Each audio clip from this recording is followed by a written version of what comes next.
akan selalu berganti. Kasih Tuhan tetap abadi,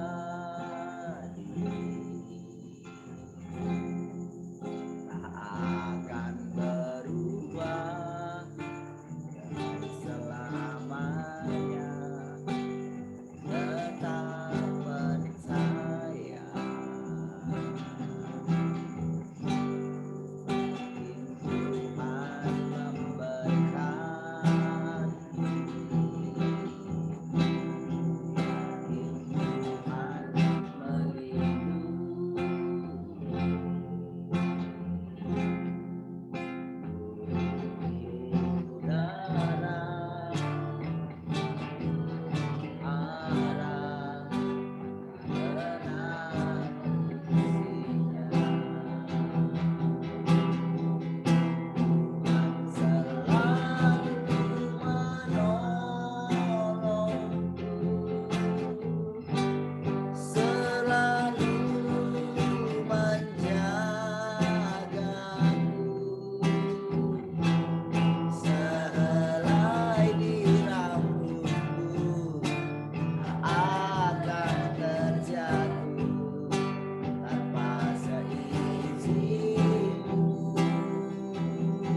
aku berbeban berat, ku datang kepada Yesus.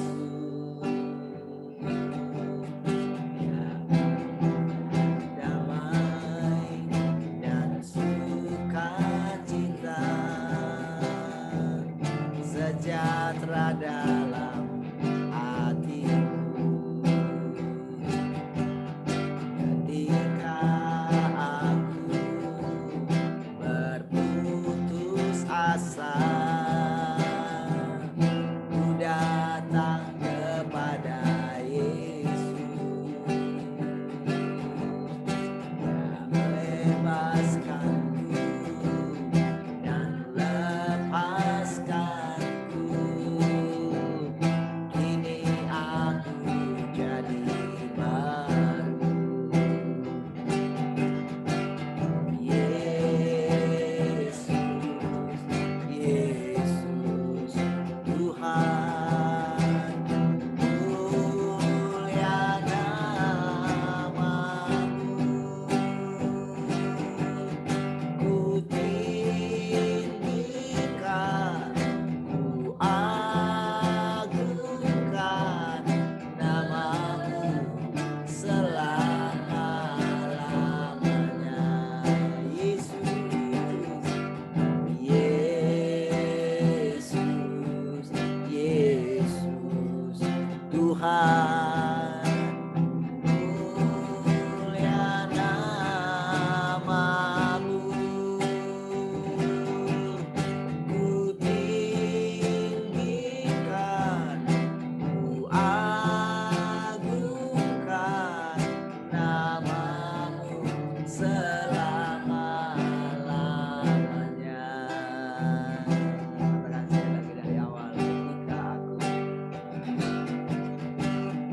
Ketika aku berbeban berat, datang kepada Yesus. Dia berikan damai dan sukacita, sejahtera dalam hatimu. Ketika aku berputus asa, ku datang kepada Yesus. Bebaskanku dan lepaskanku. Kini aku jadi baru. Yesus, Yesus, Tuhan, mulia namamu. Ku tinggikan, ku agungkan namamu selama-lamanya. Yesus, Yesus, Yesus, Tuhan, mulia namamu.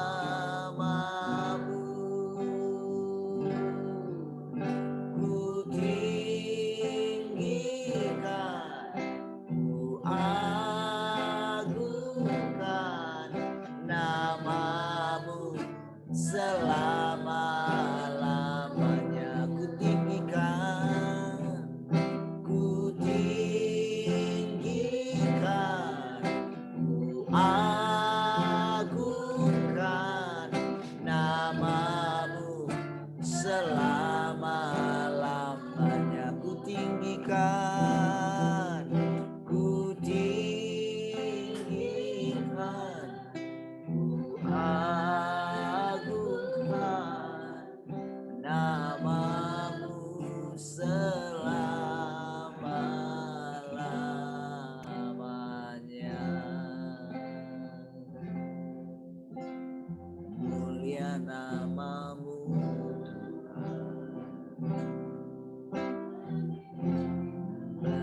segala pekerjaanmu,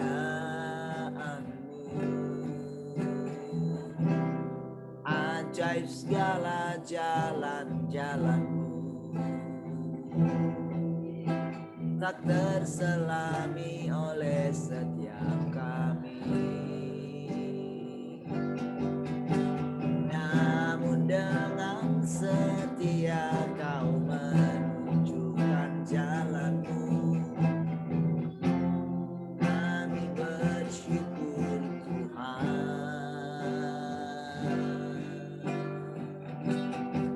Engkau mengenyangkan kami dengan perkataanmu. Hidupmu menyertai kami. Kau limpahi kami dengan hikmat-Mu. Sukacita Kau pancarkan dari dalam diri-Mu, membuat kami bebas. Kami merdeka di hadapan-Mu.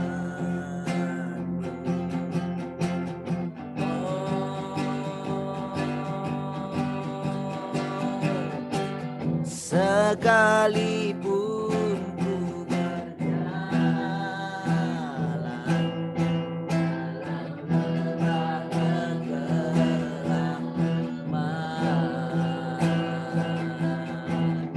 tak akan gentar ku melangkah, sebab Engkau beserta.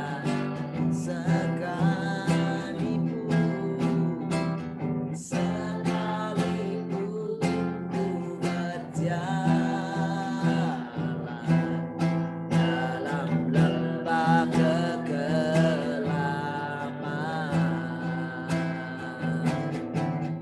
tak akan gentar ku melangkah,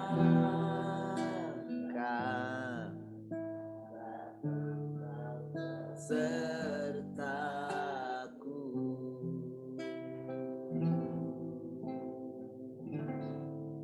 Sebab Engkau besertaku.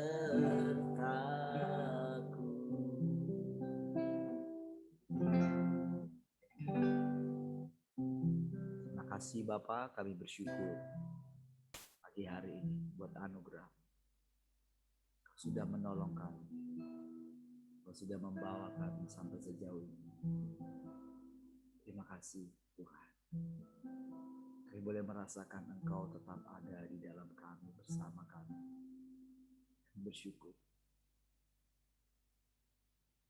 Oh, tidak pernah terlambat. Engkau menolong kami. Engkau menyegarkan kami. Engkau menguatkan kami.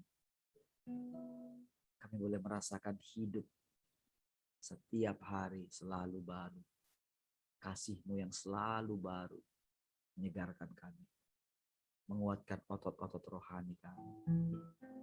Memperjelas mata kami melihat dan telinga kami mendengar.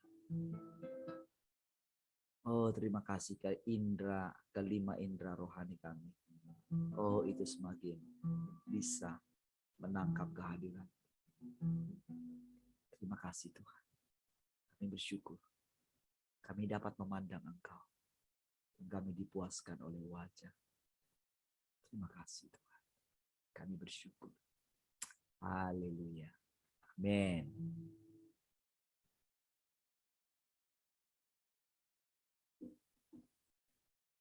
Baik, shalom, selamat pagi semua. Halo, selamat pagi. Shalom, selamat pagi. Shalom semua.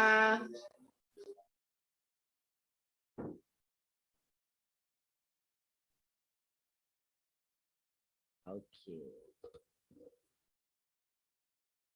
Wow, luar biasa ya. Oke. Baik, Tuhan ya. Yang di radio, shalom, selamat pagi. Siapa aja yang di radio? Ada Ma Alexa tadi sudah. Hah? Pak Nanser, shalom. Mak Gwen, shalom. Selamat pagi. Baik, puji Tuhan ya. Nah, saudara,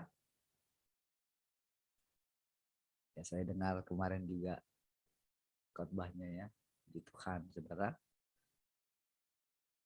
Luar biasa ya, kita di bawah hari-hari ini, saudara.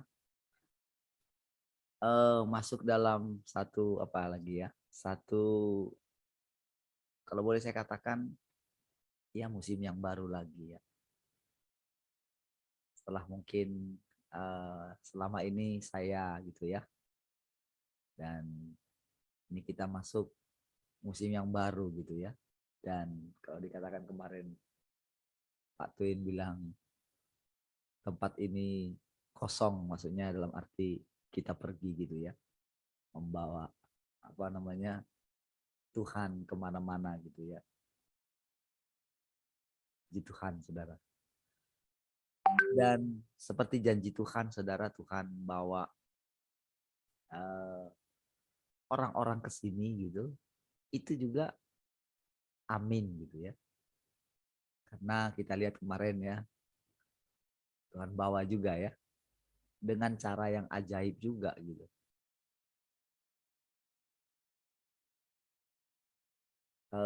Di saat kita punya kerinduan, ingin apa namanya, gimana rasanya kita boleh mempersembahkan sesuatu ibadah yang kalau dulu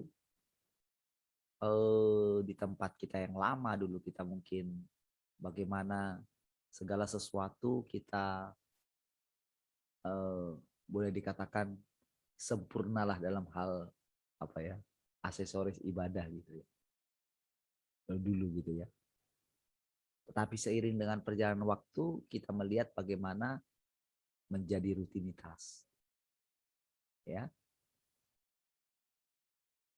Tuhan menegur, istilahnya kamu hanya memuji aku dari bibirmu saja, tapi hatimu tidak sinkron gitu. Memang kita melihat seperti itulah kondisinya ya. Sejauh ini yang kita perhatikan gitu, tidak sinkron. Jadi orang memuji Tuhan mungkin lengkap gitu dengan apa segala macam alat musik gitu, tapi hatinya sudah menjauh gitu ya, tidak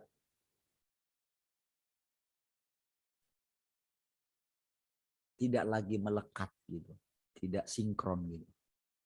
Jadi memuji Tuhan itu sesuatu yang mudah untuk dilakukan. Tetapi berbicara mengenai hati itu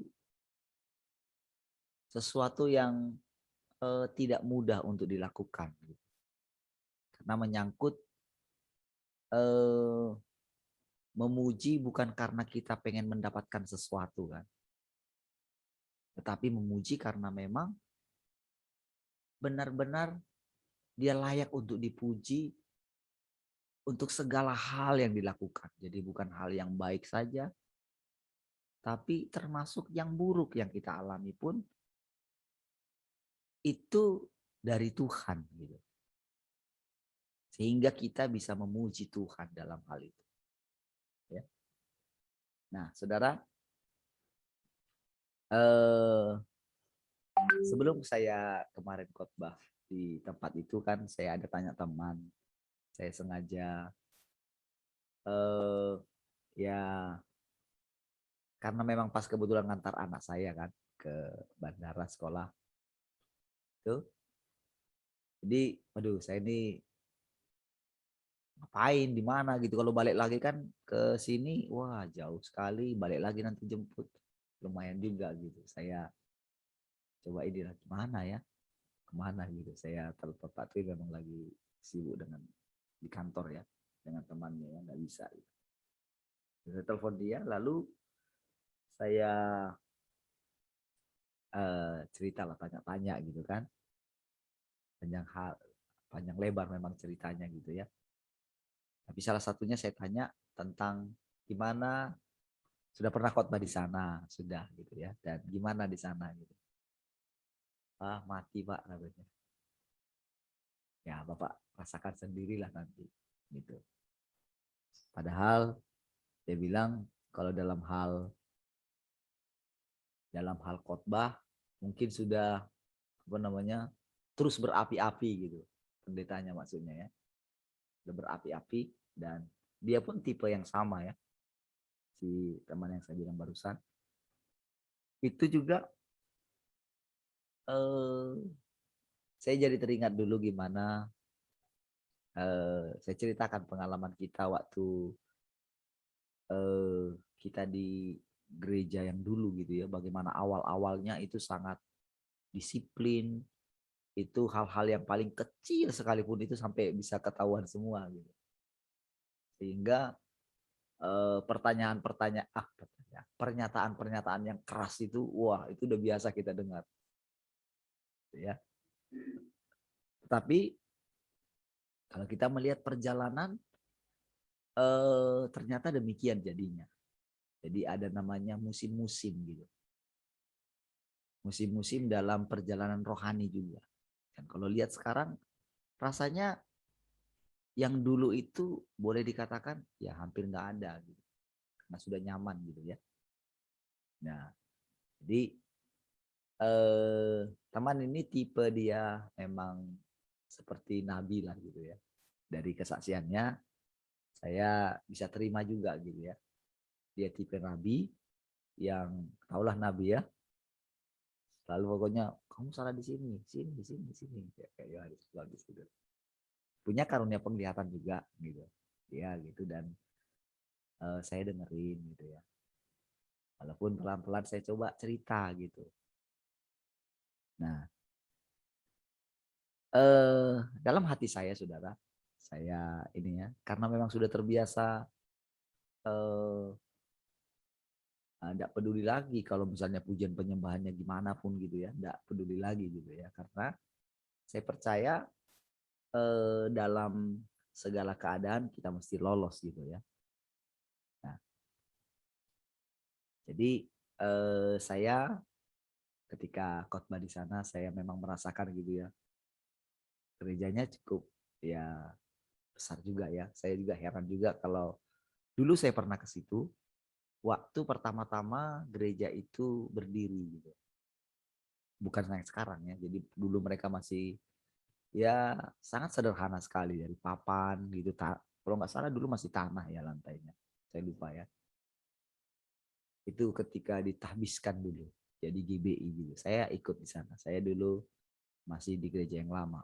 Itu udah lama sekali gitu. Sudah lama sekali. Mungkin ada 15 atau jangan-jangan 15 tahun ke atas yang lalu gitu. Lebih lah, lebih ya. Lebih. Mungkin 17 tahun. Ya. Nah, tapi sekarang ya memang gerejanya sudah ini ya.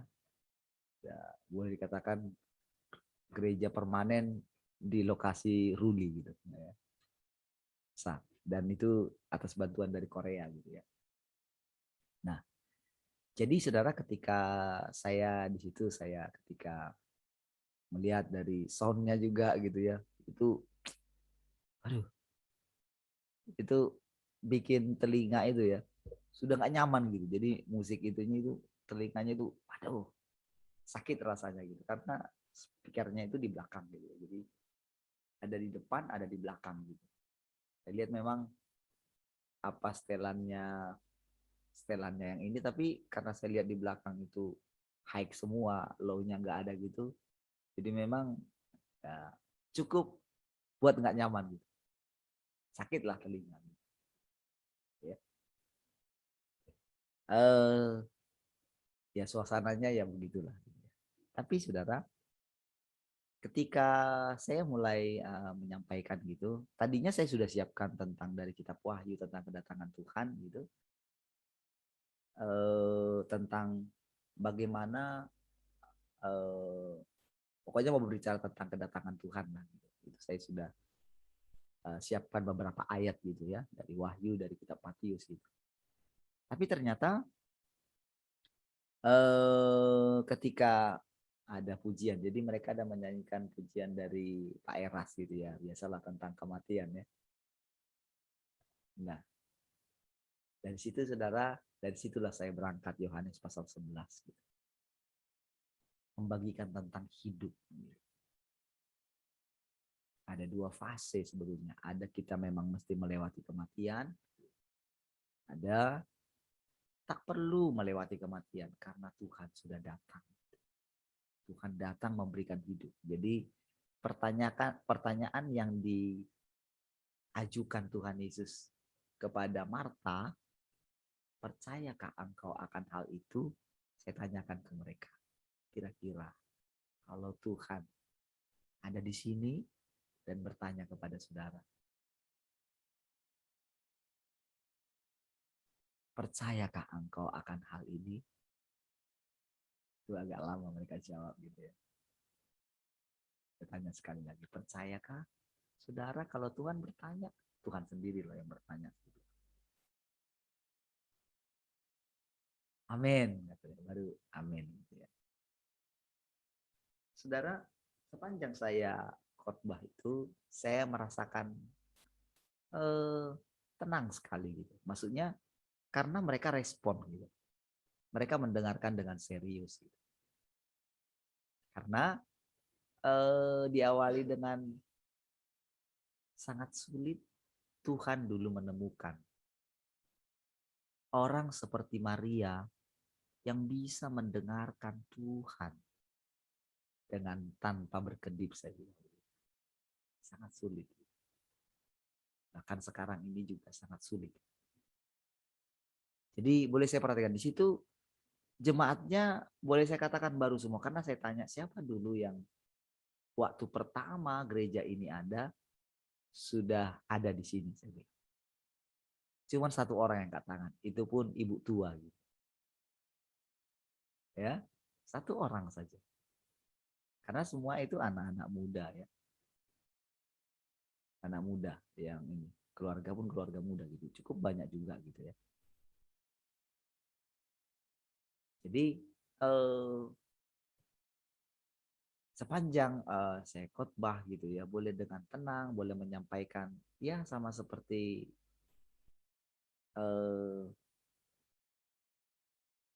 ketika khotbah di tempat kita gitu. Dan setelah apa ya saya khotbahkan wakilnya yang ini karena gembalanya lagi di Jakarta, Ito dari istrinya dari ibu gembala itu meninggal di Jakarta, jadi mereka pergi gitu. Jadi yang ada hanya wakilnya di situ. Jadi wakilnya ini yang main keyboard ya, yang main piano ya. Nah, dia berdoa dan dia doa penutup gitu. Tapi di doanya itu dia berkata begini, terima kasih Tuhan gitu. Dari doanya itu saya tahu dia nangkap karena memang ketika saya khotbah itu dia sangat serius memperhatikan gitu. Ya, memperhatikan mendengarkan setiap kata-kata gitu ya. Dan mungkin masih baru juga ya. Dan dia bilang terima kasih Tuhan. Ini kami sangat butuhkan dari sisi kelembutan-Mu dalam berbicara gitu. Dari gimana ya? Karena memang saya tahu sedikit tentang apa namanya gaya-gaya di gereja yang seperti itu. Saya tahu memang modelnya kayak gitu. Jadi sudah terbiasa khotbah itu begini. Pokoknya khotbah itu harus keras gitu. Harus dikerasin terus gitu. Sudah terbiasa seperti itu. Jadi nanti kalau mereka nggak keras nanti khotbahnya itu nanti ngantuk gitu.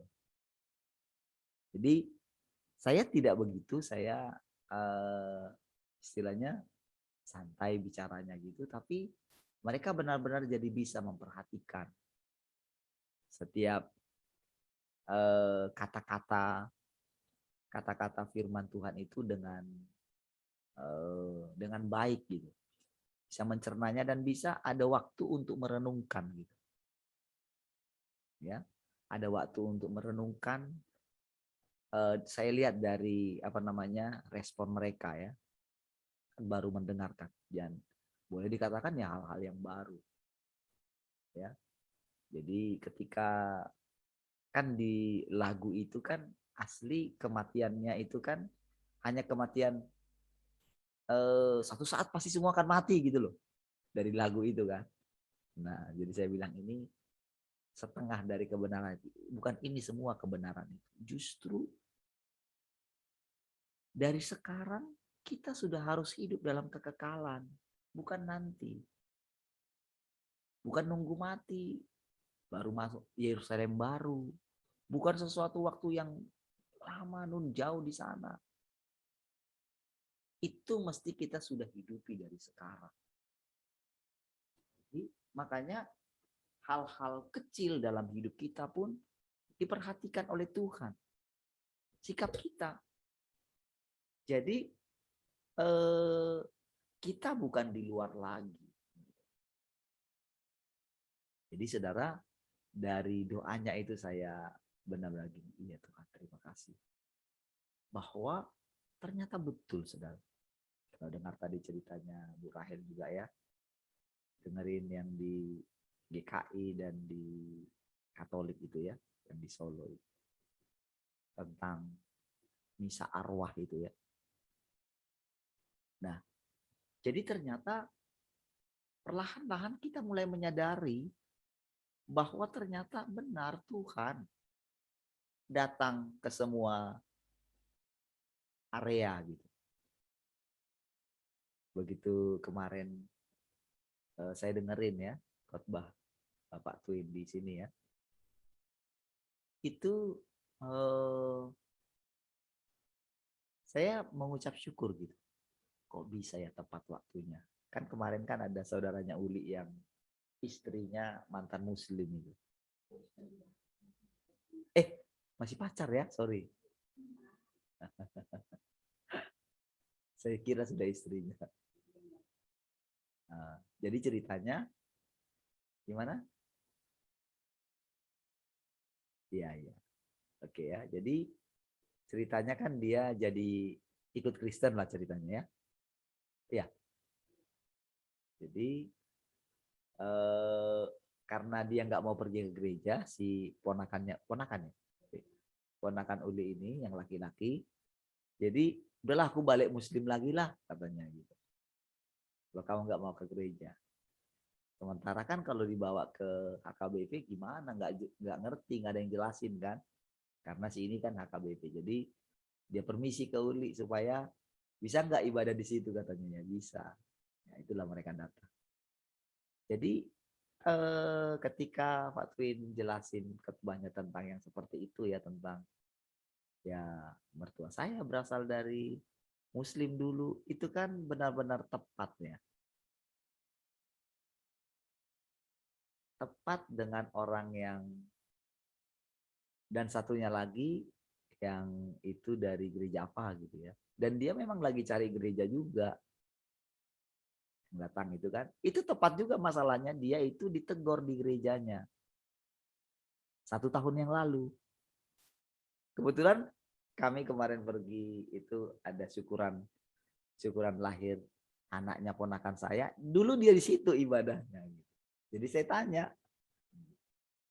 kenapa dia keluar dulu? Karena ditegur di gerejanya, dia keluar mungkin gimana. Jadi dulu dia pelayan di sana, main musik dan WL gitu. Jadi waktu Pak Tui cerita tentang berpindah-pindah dari gereja gitu, rasanya tepat gitu ya. Saya dengerin semua gitu.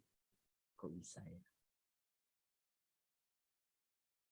Mungkin seandainya kalau nggak saya keluar khotbah tepat jam 10, mungkin Pak Twin nggak mau khotbah juga kan. Abang aja lah. Nah, tahukah saudara? Di situ kita melihat saudara bagaimana kalau kita itu mengatakan dengan mulut kita bahwa Tuhan yang menggembalakan kita, maka dia itu juga menangkap perkataan kita, artinya makan perkataan kita. Lalu dia menunjukkan bahwa dia akan menepati. Dia menunjukkan dirinya, dia memimpin kita.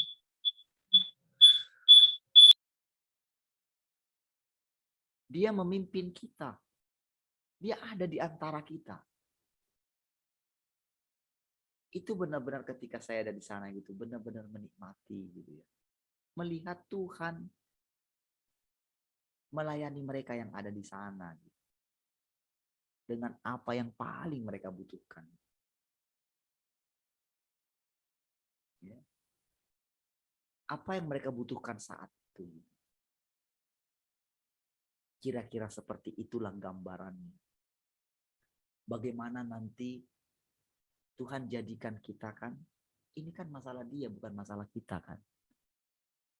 Kalau kita memandang kepada dia, maka apapun yang dia firmankan pasti terjadi. Kalau kita memandang kepada dia. Kalau kita memandang kepada diri kita sendiri, ya nggak akan jadi-jadi. Kita akan melihat, tapi karena kita berbangga diri, ya itu stuck lagi. Gitu. Tetapi kalau kita terus memandang kepada dia, maka alirannya itu, kalau seperti sungai itu makin meninggi. Gitu. Artinya makin dalam. Makin kita mulai mengenal siapa dia yang sesungguhnya. Kan kalau kita namanya mengenal seseorang kan bukan hanya tahu, oh ada tai lalatnya di sini, alisnya kayak gini, ada rambutnya model kayak gini. Namanya mengenal seseorang secara pribadi kan, secara mendalam. Kan bukan itu kan. Kita akan tahu sifat aslinya kan. Transparan gitu. Apa adanya.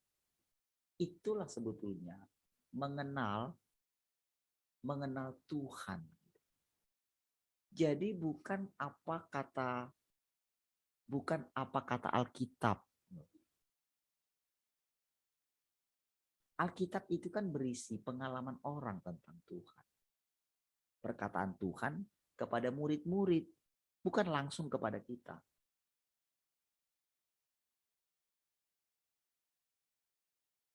Walaupun itu bisa tepat kepada kita, namun itu kita masih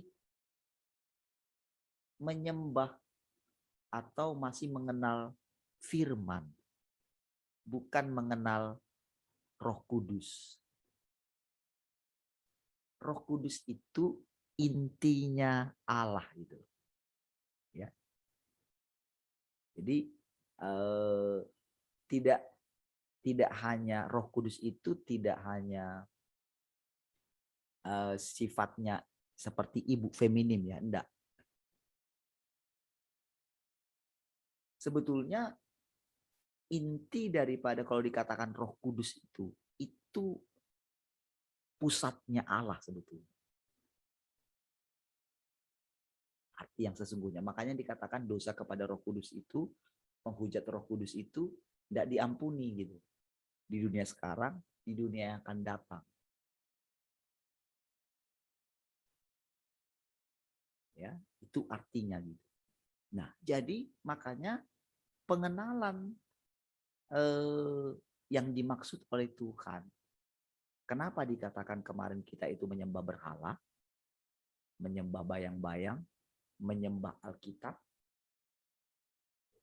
Karena itu adalah perkataan Tuhan kepada orang-orang dulu gitu. Walaupun memang kalau kita baca Alkitab itu, jadi pikiran kita sudah dipenuhi dengan Alkitab. Jadi suara yang kita dengar itu adalah suara Tuhan di masa lalu sebetulnya. Memang di sana tetap ada hidup karena kan dia kan Alfa dan Omega. Ada tetap hidup, tapi itu bukan dari yang paling dalam. Karena yang paling dalam itu makanya kadang kita berbeda menangkapnya. Lalu mana yang betul? Lalu suara Tuhan yang mana sih yang betul? Jadi saudara, di tahap yang awal itu tidak masalah. Karena ahli Taurat juga mereka itu benar-benar mati-matian membela isi Taurat. Tapi justru ketika Tuhan datang, mereka tidak mengenalnya.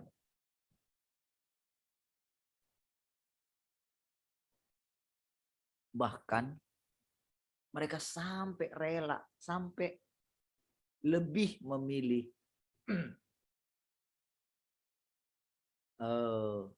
penjahat itu untuk dilepaskan. Wah, itu kan sangat sangat menyakitkan ya. Lebih memilih iblis daripada Tuhan. Kan itu kan inti daripada itu. Lebih memilih iblis.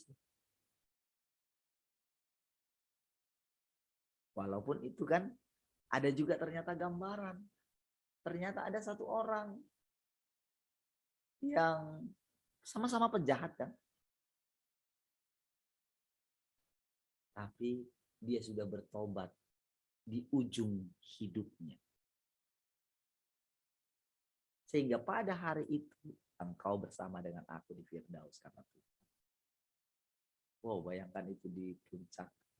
Di puncaknya itu, wow, dia menemukan seorang teman yang sama-sama disalib. Mendampingi Tuhan. Hebatnya. Cara Tuhan itu. Nah, jadi saudara, perjalanan kita dalam hari-hari ini, saudara. Makanya saudara, saya sering sekali mengulang-ulang kepada saudara kan begini. Hei, kita sedang ada di dalam perjalanan yang tak pernah terpikir kita sebelumnya seperti ini. Jadi, ayo tanggalkan semua yang lain gitu. Yang mengganggu hubunganmu dengan Tuhan yang sedekat ini. Iya kah? Suara saya jauh kah? Pak Glory bilang katanya suara saya jauh. Iya. Iya, Pak. Iya. Iya, Pak. Kok nggak ada yang bilang dari tadi? Cek 1. Cek 1. Masih jauh kah?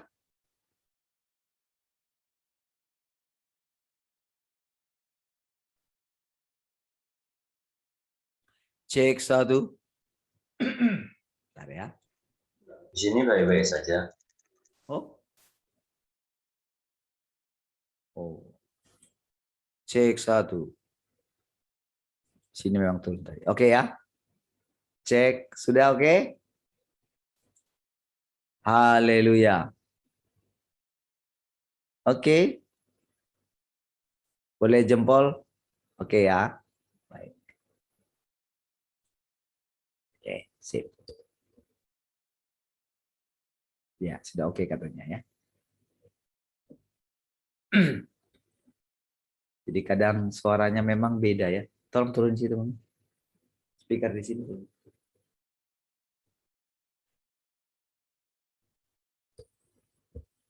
Oke. Jadi saudara, mari kita coba tanggalkan. Karena begini saudara. Tanggalkan hal yang lain yang tidak perlu atau yang menghalangi kita untuk menikmati perjalanan ini.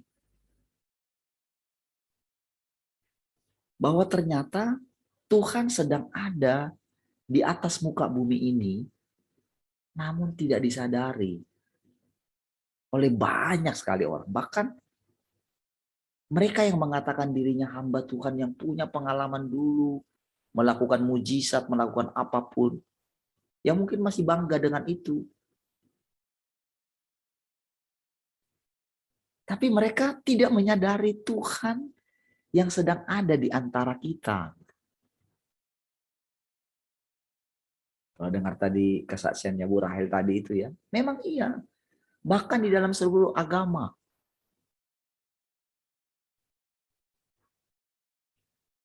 Saudara, khotbah kemarin kan bilang kayak gini.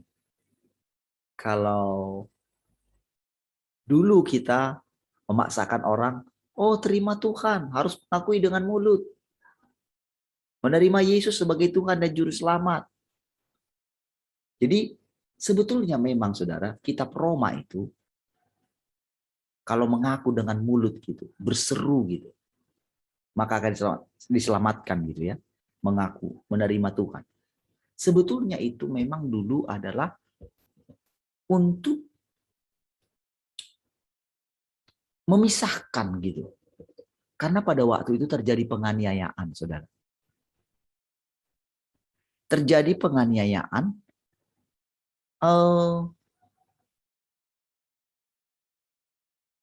tentang orang Kristen gitu. Jadi untuk menganiaya orang Kristen gitu, jadi cukup dengan kata begini, kamu ini percaya yang namanya Yesus itu enggak? Kalau kamu sangkali dia, kamu selamat gitu. Kalau kamu mengatakan kamu tidak percaya kepada Tuhan, tidak menerima Yesus sebagai Tuhan. Jadi makanya muncul ayat itu, saudara. Makanya lahirlah bahwa kita mesti mengucapkan kalimat syahadat gitu. Itulah kalimat syahadat bagi orang Kristen. Sehingga lahirlah kekristenan yang dangkal. Hanya jadi orang Kristen tapi nggak pernah punya hubungan. Lahirlah pendeta yang tidak punya hubungan. Makanya saya bilang saudara, disinilah terjadi perbedaan. Seolah-olah Tuhan kita beda kan sekarang dengan Tuhan orang lain kan. Karena Tuhan yang kita percayai itu walaupun sama namanya, tapi hakikatnya berbeda kan. Tuhan yang di dalam kita itu begitu terasa sampai hal yang paling kecil dalam hidup kita itu dia tahu dan dia tegur kita. Tapi bagi orang lain itu nggak masalah. Walaupun mereka menyembah Tuhan yang sama. Mereka menyebut Yesus. Nah, disinilah kita lihat perbedaannya. Makanya Paulus juga meninggalkan asas-asas dasar tentang pembaptisan, tentang penumpangan tangan.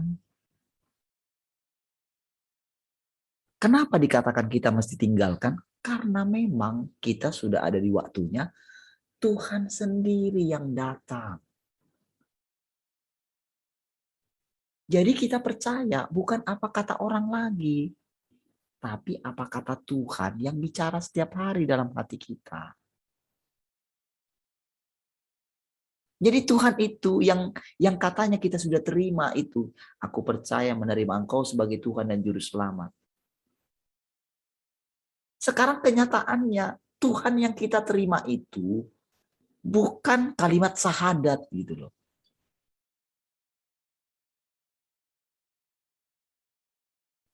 Tetapi benar-benar Tuhan secara pribadi. Makanya kan kita sejak awal kan dibilang kan di ini kan. Ayo kita bayangkan ketika Tuhan datang gitu kan. Kan kita persiapkan diri kita. Kita bayangkan kita menerima seorang tamu. Tamu yang luar biasa. Tamu agung loh. Tuhan ketika menyamar jadi manusia sederhana kan, hakikinya, hakikatnya sebagai raja penguasa kan gak hilang sebetulnya kan. Iya kan? Yang harus dihormati. Yang harus kita hargai. Yang harus kita sanjung. Coba saudara lihat kalau Jokowi pergi kemana-mana. Penyambutannya kan boleh dibilang ya, wah, itu seperti menyambut Tuhan.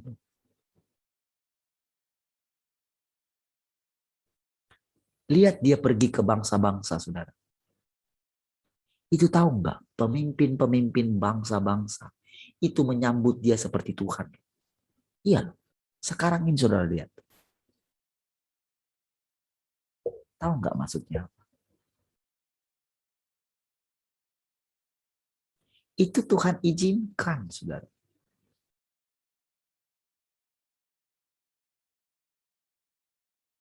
Tetapi saudara, bukan itu Tuhan itu yang sesungguhnya. Justru itu bisa sebaliknya.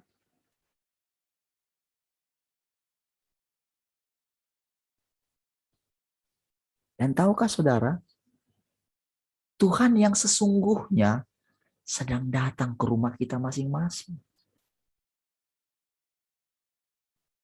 Sedang datang di tengah-tengah keluarga kita.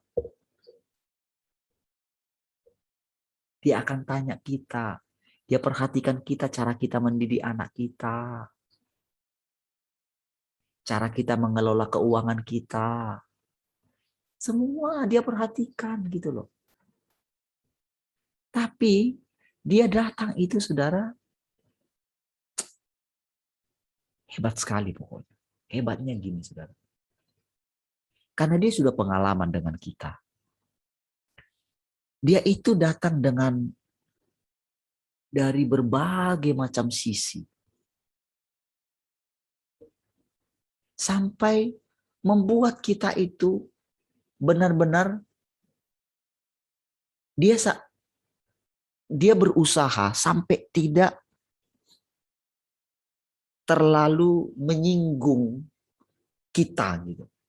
Jadi yang dibutuhkan dari kita itu sebetulnya saudara, yang diminta dari kita itu 0, sekian persen saja. Nggak banyak. Bukan 100%. Seperti yang dikatakan orang-orang gitu. Oh, dia mau 100%. Enggak. Tapi bukan berarti nggak 100%. Lucu kan? Perkataan Tuhan itu saya mulai perhatikan ini belakangan ini ya. Ada sesuatu yang ternyata Allah itu lebih sabar dari yang kita duga gitu.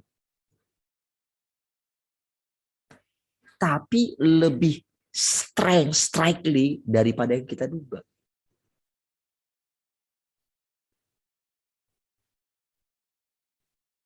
Dan memang caranya seperti itulah dia mendapatkan hati kita.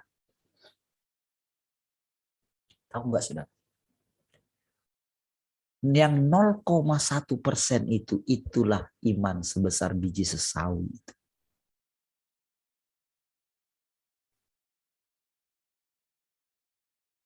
Sedikit saja diminta dari hati kita. Karena itu jadi pintu masuk bagi dia. Sedikit ragi tadi saudara, yang menghamiri seluruh adonan. Begitu ada terbuka dikit aja, 0, sekian persen, 0,1% aja.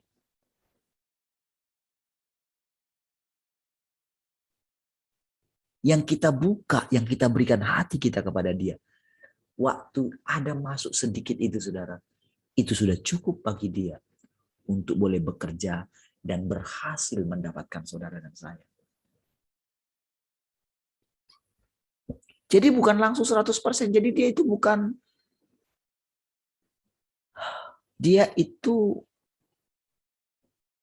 bukan seperti yang kita bayangin selama ini. Kalau kita itu sudah menyerahkan hidup kita, lalu oh rasanya kita nggak punya kebahagiaan lagi, kita nggak punya kesenangan lagi, rasanya ya muka kita murung saja. Barang siapa mengikut aku, dia harus pikul salib. Nah, wajib hidup sama seperti Kristus. Itu telah kita tangkap dengan salah, saudara. Walaupun itu penting di masa-masa awal bagi kita. supaya kita mengetahui yang namanya takut akan Tuhan. Tapi mungkinkah saudara, kita itu bisa mempunyai hubungan yang indah dengan Tuhan kalau rasa takut kita tinggi sekali? Mungkinkah saudara bebas dengan teman saudara karena dia segan terhadap saudara? Dia segan, dia menghormati saudara. Wah, karena saudara mungkin pemimpinnya dia. Mungkinkah kita bebas? Mana mungkin?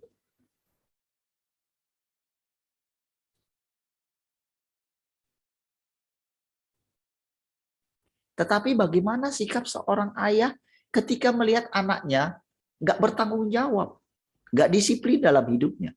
Tentu bapaknya itu akan mendisiplinkan dia.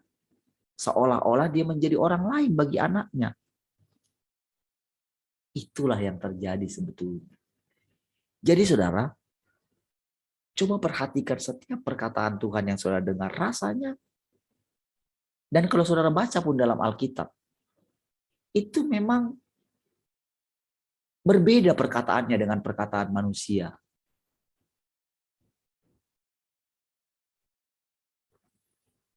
Bayangkan dia bilang, saatnya akan tiba dan sudah tiba.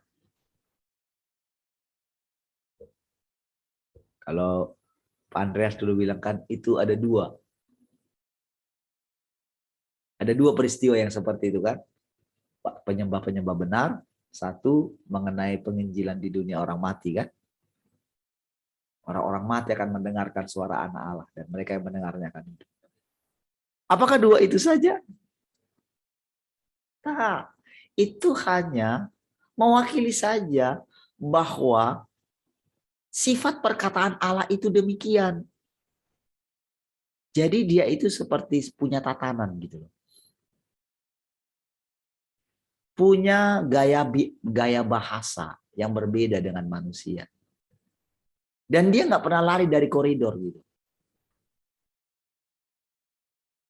Walaupun misalnya dia ucapkan sesuatu yang berbeda, tetapi tetap ada koridornya gitu. Itulah namanya hakikatnya dia, aturan-aturan yang dia buat. Dia nggak melanggar. Sebelum dia mengucapkan sesuatu yang berbeda, diucapkan sekarang, itu sebelumnya sudah pernah dia ucapkan dulu. Itulah cikal bakalnya nanti dikeluarkan peraturan yang baru. Seperti model peraturan-peraturan yang berubah gitu. Dia nggak sembarangan dalam misalnya mengucapkan sesuatu. Kenapa dia mengatakan begitu? Kenapa dia mengatakan bahwa saatnya akan tiba dan sudah tiba? Karena memang kan dia itu kan Alfa dan Omega. Dia yang ada, yang sudah ada, yang akan ada. Kenapa kita harus mengikuti Tuhan? Di satu sisi, kita itu memang harus menerima dia bahwa segala sesuatu sudah selesai. Tetapi dalam perjalanan kita tidak boleh langsung, oh sudahlah, sudah selesai. Tidak.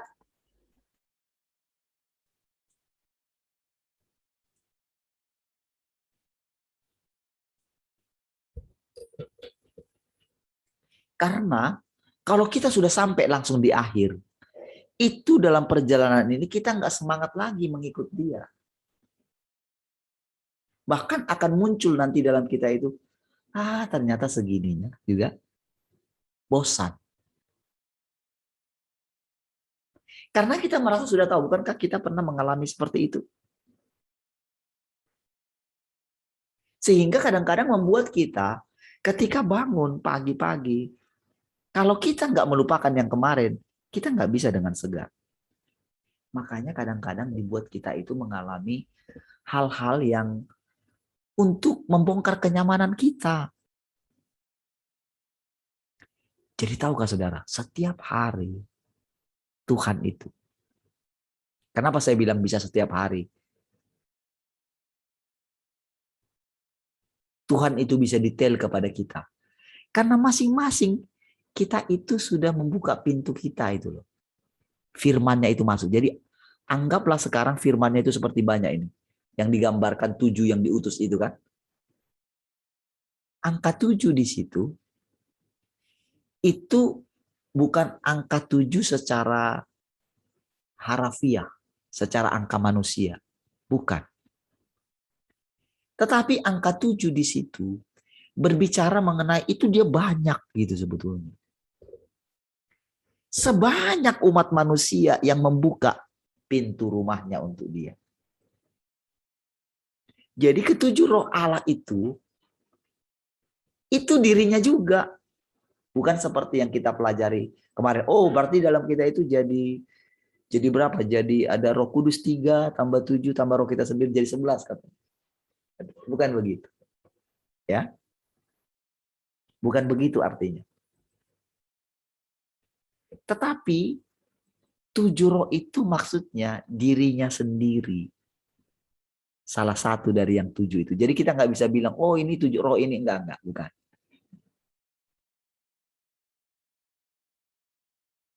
Tapi dirinya juga. Nah, jadi dirinya ini yang adalah firman itu.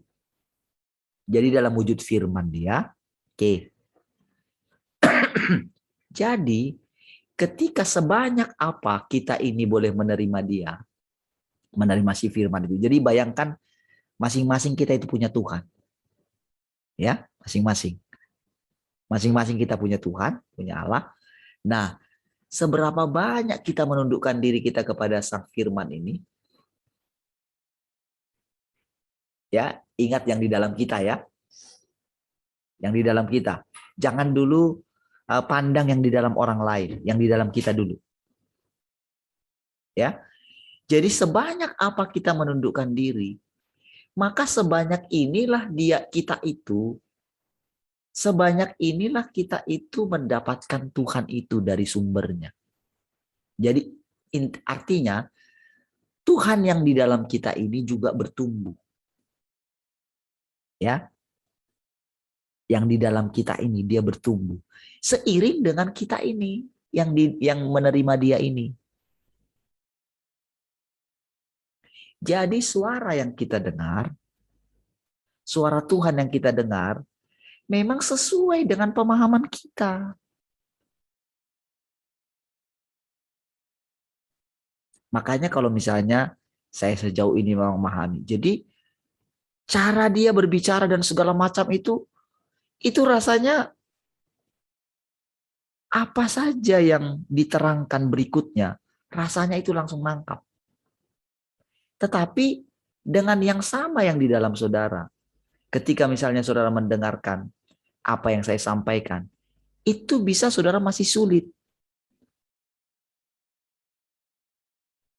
Kenapa, saudara? Karena disinilah perbedaannya, apakah hati kita sudah melekat sekali dengan firman itu, atau kita masih masih terikat dengan hal-hal dunia ini. Disitulah firman yang dikatakan, barang siapa mengasihi orang tuanya lebih daripada aku, dia nggak berkenan bagiku. Jadi itu bukan di satu sisi itu harga mati, tetapi itu bukan harga mati juga. Artinya begini, maksudnya ya, supaya kita mengerti pola Allah bicara. Saya istilahnya coba mengatakan hal ini supaya kita mengetahui bahwa firman itu hidup.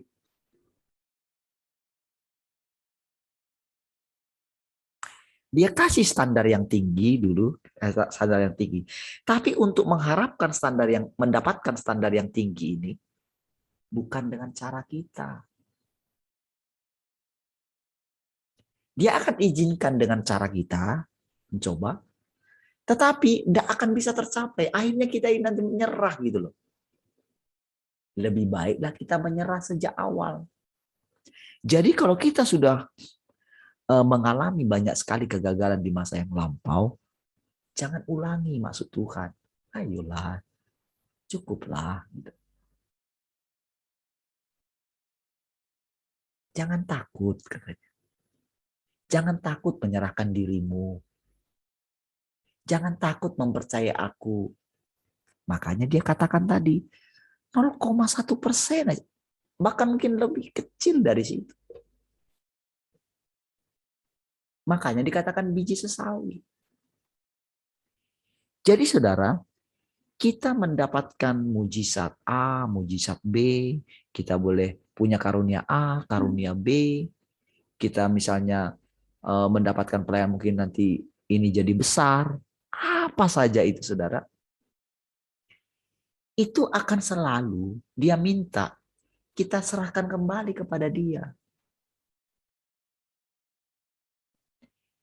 Bukan karena dia itu tak ingin kita menikmati itu, bukan.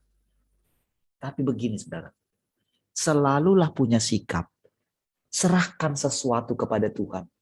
Pasti dia akan memberikan lebih baik dari situ. Gitu loh maksudnya. Bahkan diriku kuberikan kepadamu. Itulah sebetulnya maksudnya. Jadi selalulah berbahagia kalau engkau jatuh ke dalam banyak hal pencobaan. Berbahagia saja.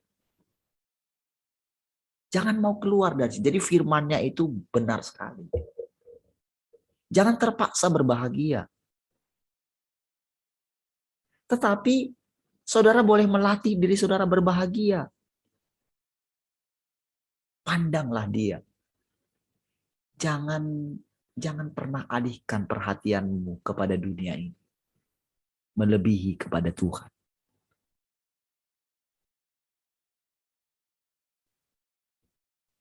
Saudara, melihat dunia ini, bisa juga kita melihat Tuhan. Melihat pekerjaanmu, engkau juga bisa melihat Tuhan. Melihat pemimpinmu, engkau pun bisa melihat Tuhan. Disitulah saudara, seluruh alam semesta ini takluk kepada Tuhan. Bahkan kita melihat binatang, melihat apa ciptaan, kita bisa melihat Tuhan. Kenapa dikatakan? Perhatikan yang dikatakan burung-burung di udara. Yang kalau dikatakan perhatikan, lihat. Yang kita lihat bukan hanya gini, bukan hanya masalah makannya. Tetapi keceriaan dia loh. Kan dia kan sangat gak berharga gitu loh. Atau coba perhatikan semut.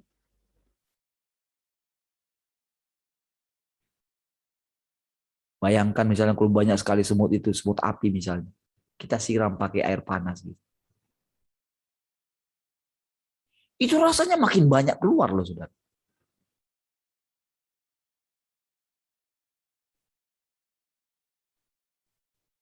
Apalagi kalau mereka lagi diserang seperti itu, mereka akan mengumpulkan kekuatan.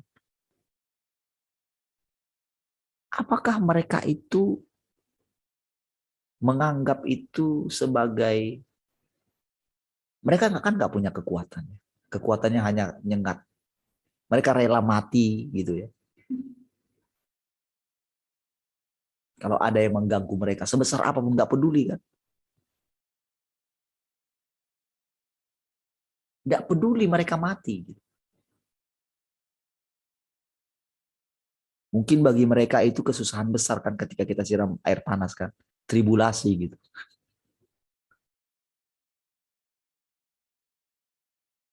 Tapi saudara, ya mereka hidup. Burung-burung di udara, lihat keceriaan mereka. Tiap bangun pagi, mereka memuji Tuhan. Apakah mereka memikirkan kemajuan teknologi manusia? Yang akan memerangkap mereka kapan saja. Mereka dibantai kapan saja. Coba maksudnya perhatikan.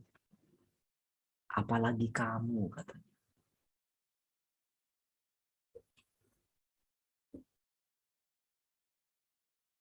Kamu lebih berharga. Mana lebih berharga hidup itu daripada pakaian?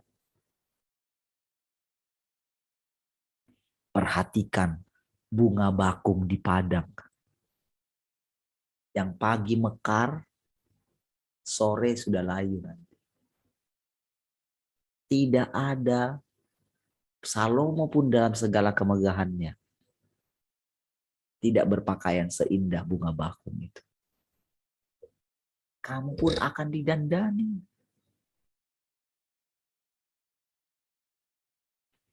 Jadi saudara, cara Tuhan mendandan kita tidak seperti yang kita bayangkan. Karena Tuhan juga pakai pakaian sederhana kok ketika datang.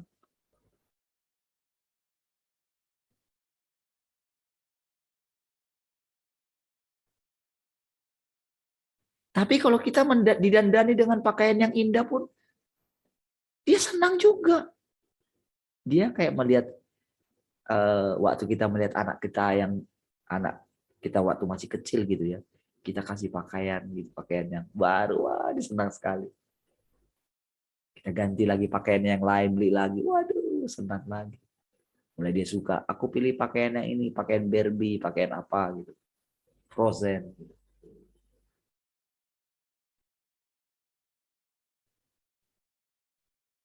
Nah, itulah perjalanan yang kita lewati, yang kita jalani.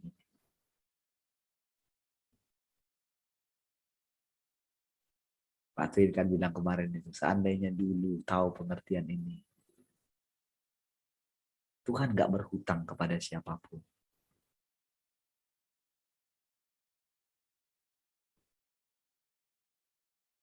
Saya mungkin berusaha menjelaskan kepada saudara dulu gimana. Ketika saya marah-marah gitu kan, saya coba menjelaskan, Tuhan sedang datang dengan mendadak loh. Berarti kan, apakah dia nggak datang mendadak kepada saya, kepada saudara saja kah?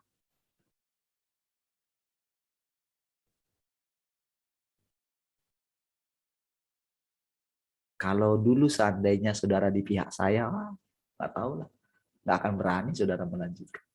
Sudah lama saudara lari. Tapi sekarang kita lihat bagaimana Tuhan menjawabnya. Tuhan nggak pernah berhutang sama siapapun kan?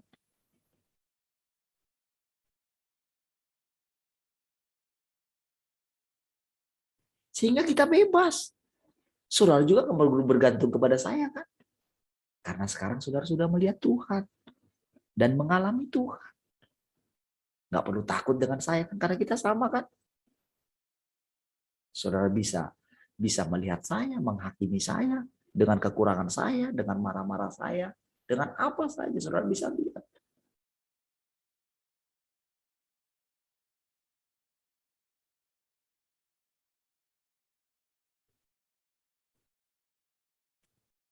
Ketika saya mengatakan hal itu kemarin, yang di balai kolam itu ya,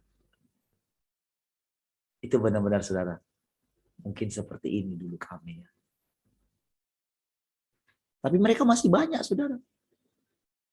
Kita, tapi tahu nggak saudara? Nanti begitu kita jadi banyak sekali, kita punya pengalaman ini, kita ingat saudara. Karena perjalanan kita ini kita sudah di sorga saudara. Kita sudah melihat nanti makin meluas. Akan banyak orang datang dan pergi. Di tempat di mana saudara Tuhan sendiri yang bawa. Kita sudah lihat kan Tuhan sendiri yang bawa kan.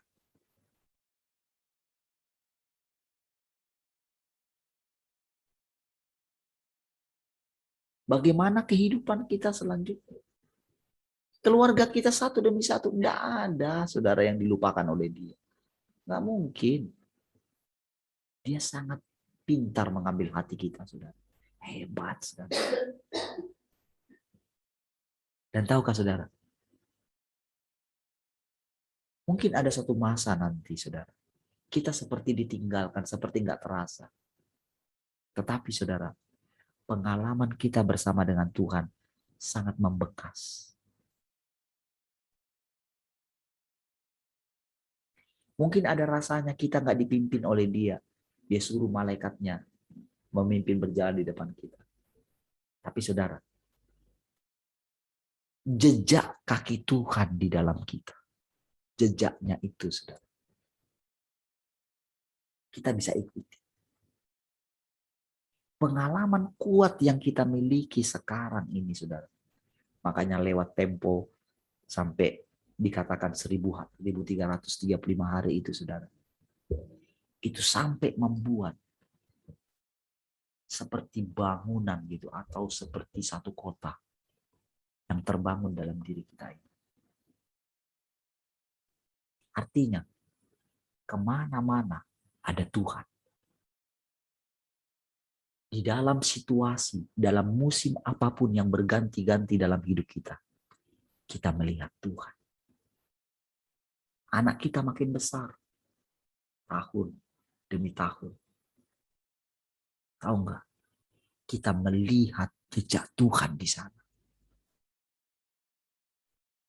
Bahkan setiap hari, kita melihat Tuhan. Dan tahukah saudara? Ada banyak sekali orang yang belum mengerti ini, saudara. Belum pernah mendengarkan seperti ini. Bayangkan ketika saudara nanti ada orang yang penasaran dalam hidupnya. Lalu berjumpa dengan saudara. Bagaimana kira-kira saudara memanage pembicaraan saudara? Membawa mereka sampai ke level saudara hari ini. Apakah mudah? Tentu tidak mudah kan? Tetapi tahukah saudara? Itulah hebatnya Tuhan itu.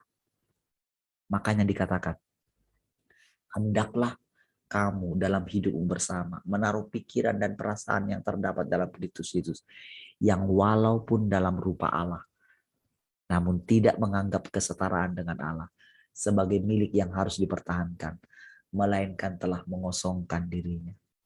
Turun.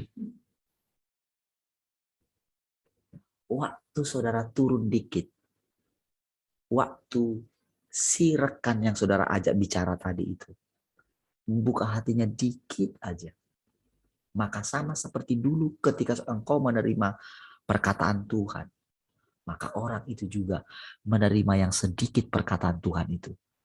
Tapi tahu enggak, sedikit lagi sudah menghamiri seluruh adonan. Maka kerajaan Allah ini meluas dengan indahnya, bukan dengan paksaan. Dunia ini dibangun dengan paksaan. Makanya sekarang sampai dipaksa semua kan. Tetapi kerajaan Allah dibangun seperti ragi yang menghamiri seluruh adonan. Itu dengan lembut. Tiba-tiba seluruh dunia ini sudah dimenangkan. Seluruh bumi penuh dengan sorga. Itulah artinya saudara. Di sorga tidak ada lagi bait suci. Karena Tuhan itu yang jadi bait sucinya. Tuhan itu yang jadi kotanya. Itu menjadi pusat keindahan. Itulah sebetulnya makna sesungguhnya daripada kehidupan nanti yang akan kita lihat. Itu sudah mulai terbangun sejak dari sekarang. Amin, saudara. Jadi, saudara, ketika kau bekerja, bekerjalah dengan baik.